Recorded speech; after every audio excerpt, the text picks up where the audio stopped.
Hey guys, Hoopla Mafia here, and today we got scans for Law from One Piece. Before we start the video, I want to give a big shout out to Nini Splana. Yeah, I'm gonna link their Twitter below. I'm sorry if I botched your name. I know I wasn't trying to be funny. I legit can't read sometimes, but I want to say thank you to you because that's the reason I'm making this video. So shout out to you. I'll drop your Twitter on the screen, and I'll put it in the description below because I really do appreciate you. But furthermore, I just want to really break down Law's character and how he's going to play and the abilities he got. Law's first move is called Injection/Shambles. Now, personally, I do not watch One Piece, so I can't really speak that well on how the abilities work and how everything's going to operate.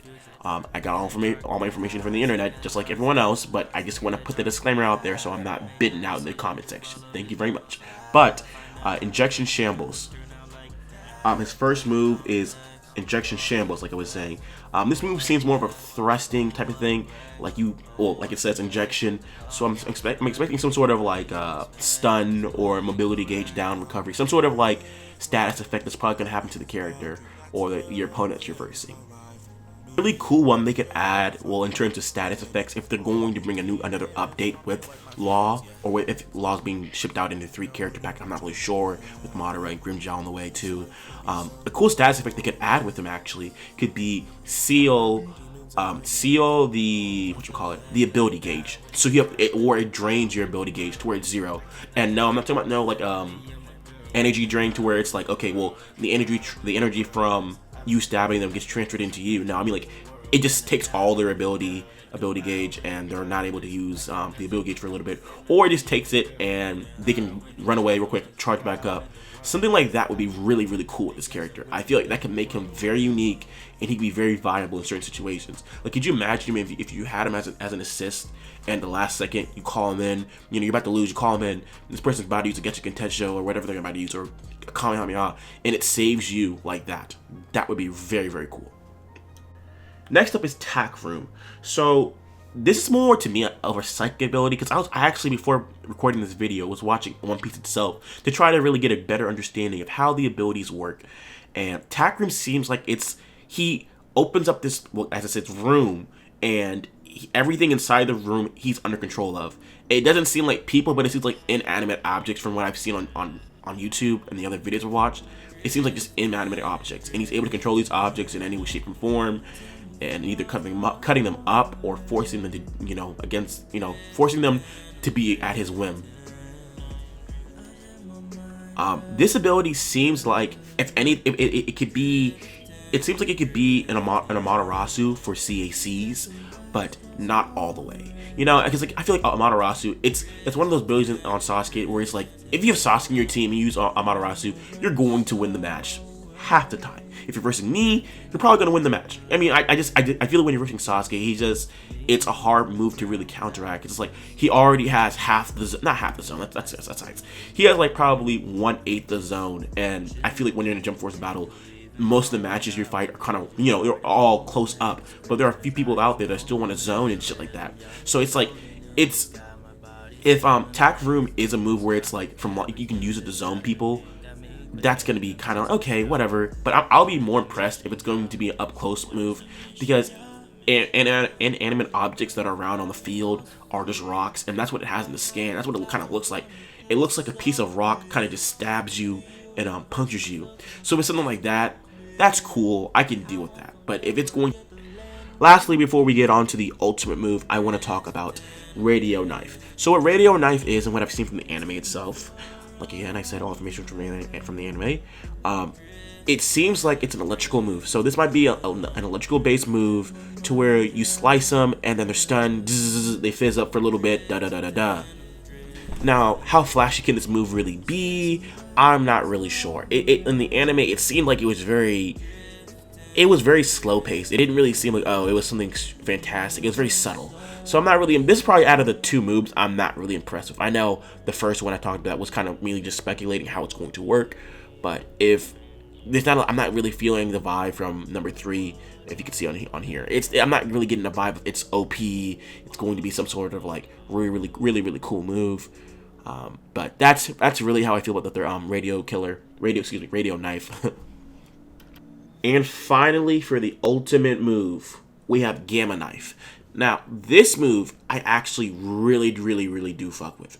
Now, the reason I say that is because I was watching the anime, and there was a part where he was versing Don Flamingo. It was Luffy and him. I'm like, okay, well, this dude, and he just appeared out of nowhere. I'm like, he wasn't even in the scene itself, like, even in the background when the video started. I'm like, okay, what the hell? How did he get here so quick?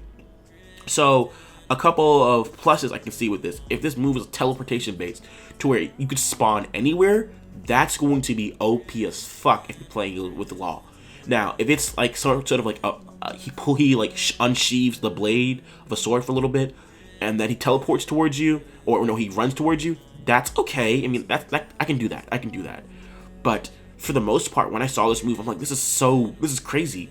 Now, again, I'm not really into the One Piece lore and whatnot and how abilities work, but it seemed like the ability itself was like you can, it looked like kind of a draining type of thing, or it looked like an energy based move. I think that's the easiest way.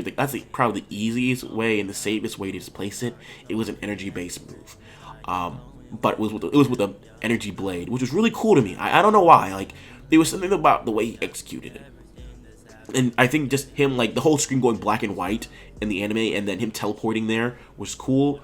But in terms of in-game, if it's like you can be anywhere on the map and you can teleport towards that person and you can affect them, that's overpowered. So we can slash that one out.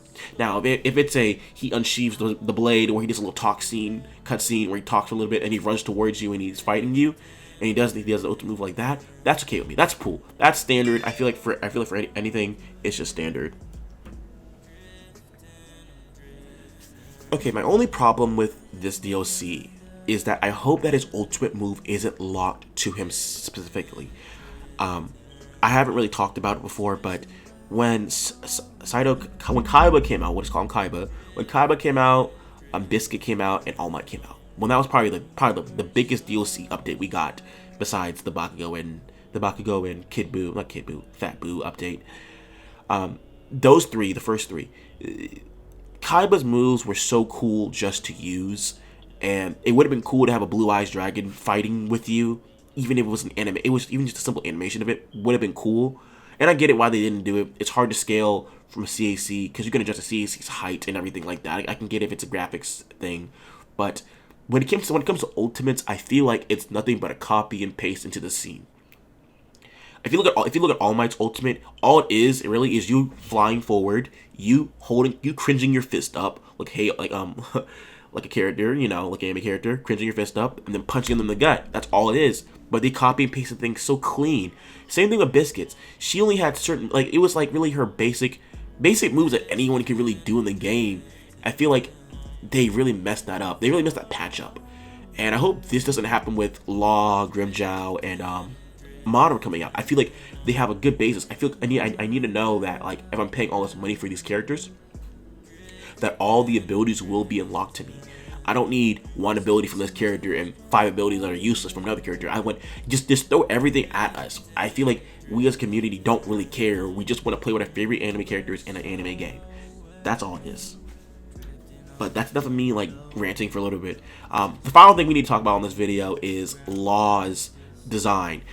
His design towards the anime, very, very good. I hope and I pray that we can get that chest tattoo. That chest tattoo is fire. I'm not really sure, and I can't really remember off the top of my head, if we could have body tattoos in Jump Force. If we could have body tattoos in Jump Force, and I hope this isn't like a costume type of thing where it's like you put on the jacket and then the tattoo's plumped onto your chest. I don't really want that. Another thing I want to add is, how are they gonna really? Is the jacket gonna be zipped up? Because we do have female characters in the game who can wear these certain types of costumes. So will it be a male-based item that's only good for men? And another thing, will female characters, will there ever be like female DLC? Because besides Biscuit, you really didn't get anything else for females. And I feel like there are a lot of girl anime fans out there that do play these games, and that we do need to have more females come to Jump Force, because you can't have all these dude costumes and no girl costumes. Like I probably see the same girl wearing the same outfit half the time when I verse a girl CAC. Okay, but I'm going on for too long. I'm realizing that now. Before we go, I want to say thank you guys for coming down and watching this video, checking it out. If you guys enjoyed today's video, please leave a like. Comment below how you feel about the female situation, the lack of females in Jump Force. Let me know. I might make a whole nother video entirely talking about it. But hit the subscribe button. I'm at 610. I'm trying to get to 1,000 by the end of the year, by my birthday. My birthday's December 8th. Check me out. Help me out. That'd be really appreciated. And I'm also going to link some other videos talking about Jump Force stuff if you guys are interested into that, because I'm not based on a Jump Force channel, but I do a lot of anime content here. So if you guys do enjoy that, hit the subscribe button like I already said, and check out the other videos on my channel. I'll catch you on the next one. Peace.